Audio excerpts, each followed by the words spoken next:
Well, it's January the 25th, and I guess we do a little update on the current situation.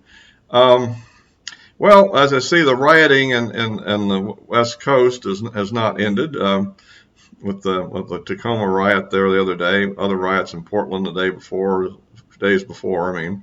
So it looks like that the fact that Donald Trump is no longer president and the fact that Biden has enunciated his near open borders program really hasn't stopped it, has it?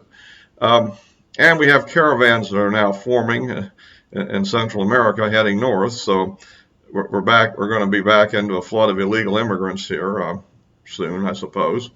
Um, so that's kind of the way Joe Biden's presidency is kicked off with a split Senate and an upcoming impeachment trial. That seems to be not very good for getting legislation passed. And we can get into that a little bit more later. Again, if you like these videos, remember to subscribe if you're on YouTube, and you can forward these to other people. I'd like to get the subscriptions up if we can. Um, Basically, I think on one area I addressed the last issue, strategies about the Senate and the filibuster. It looks to me like that the deal that's on the table right now that's being pretty much offered of a 50-50 split. Democrats get all leadership positions and 50-50 on the committees. I think it's such a good deal. I think that McConnell and Republicans should just take it. Yes, Schumer won't promise not to end the filibuster, but what good would his promise be anyhow? It's not enshrined. It's not law. It's not Constitution.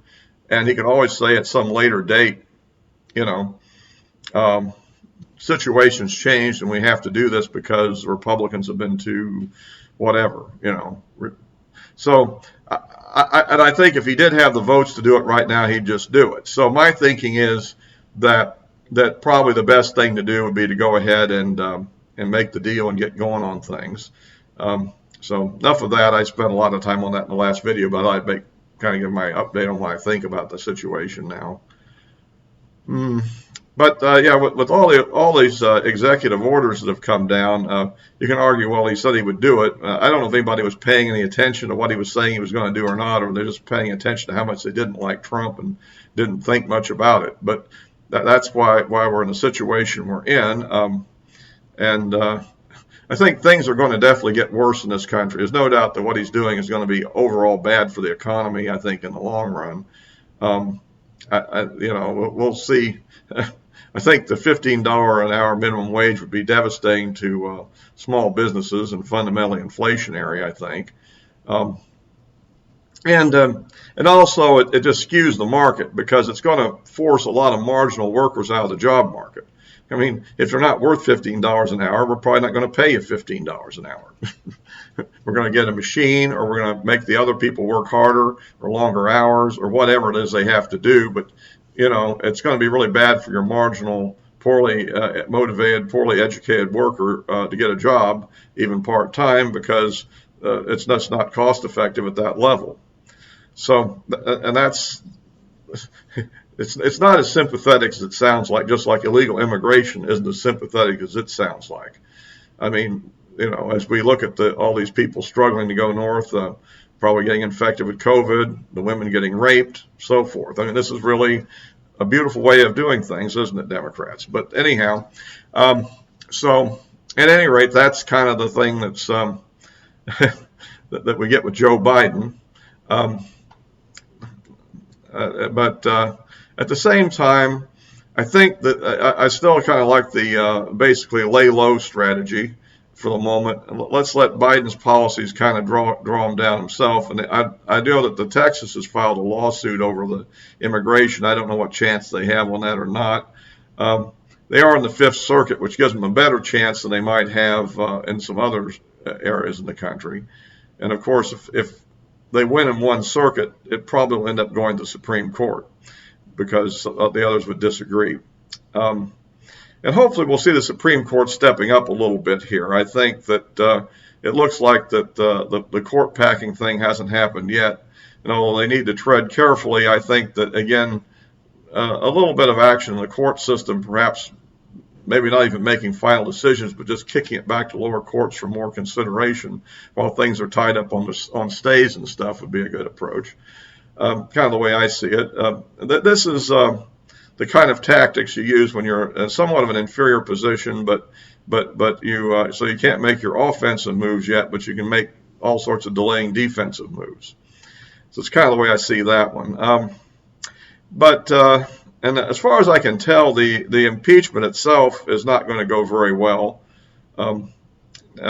because it looks like most Republicans realize that that's going to be pretty disastrous for them. And in fact, I think that if Trump were to be convicted and forbidden to run for office, he might actually become a greater thorn in the side of a lot of establishment figures than if he's able to run, and therefore has more incentives to behave in a more, let's say, conventional way. I know this Patriot Party idea is being thrown out as a threat, and I think it's probably at this point just meant to be that, because at the same time he's saying he's interested in helping the Republicans get back control of Congress in 2022. And the two ideas are not consistent with each other, obviously. And also, such an effort would probably end up like Perot in the sense that it would be a third-party presidency only thing with very little support at lower levels of government. And so even in a scenario where you had a win, you'd end up with something like when Jesse Ventura was governor of Minnesota, and he had both Democrats and Republicans working against him. That's probably not a good idea at all for him, or a way to try to achieve the presidency, and it's also probably very much doomed to fail, and most likely just elect a Democrat, which probably will be Kamala Harris at that point in time, in 2024 campaign. So that's sort of where we are on that. I think, though, that I would hope to hear that Republicans are still in Trump's good graces are reaching out to him and trying to reassure him. And I think we really need to keep Trump on board. I personally am not so enthusiastic about the idea of him running for president again at the age of 78, simply because after seeing the 78 to 82-year-old Biden in office, I think even if Trump is in much better shape than Biden, I still think the idea may have a bit of a bad appeal. Plus, I believe that a majority of the public is simply poisoned against Trump because of all the propaganda and everything that's happened. And so I think it would be much more effective for Trump to actually become kind of the boss of the Republican Party behind the scenes more than the, if you want to call it that, rather than being the front man. I think he would be much more effective that way in trying to get the right kind of candidates to be nominated and to support them in the general election, but not necessarily be the person that's on the ballot. Because I think a lot of these kind of independent-ish, usually voting Republican women aren't really against the Republican Party. They just are upset with Trump. And I know that hardcore Trump people out there, which probably is most of my audience, really don't like that idea. But you have to consider it's a reality. And Trump has had his 4 years and got a lot done. And now, well, look what we're doing. We're getting so much of it reversed. So that doesn't really, but I still think a lot of things will be left behind. I tend to doubt the wall will actually be destroyed, the 450 miles, and that will be an aid to the situation. They're going to let a lot of people in the meantime, but I think that's going to start grinding on people too after a while when we kind of see the consequences of these things. Basically things are going to go in a bad direction. That's my point. But I think bad direction has a political advantage ultimately that A, we're not responsible for it. They are. And they're not fixing it. I mean,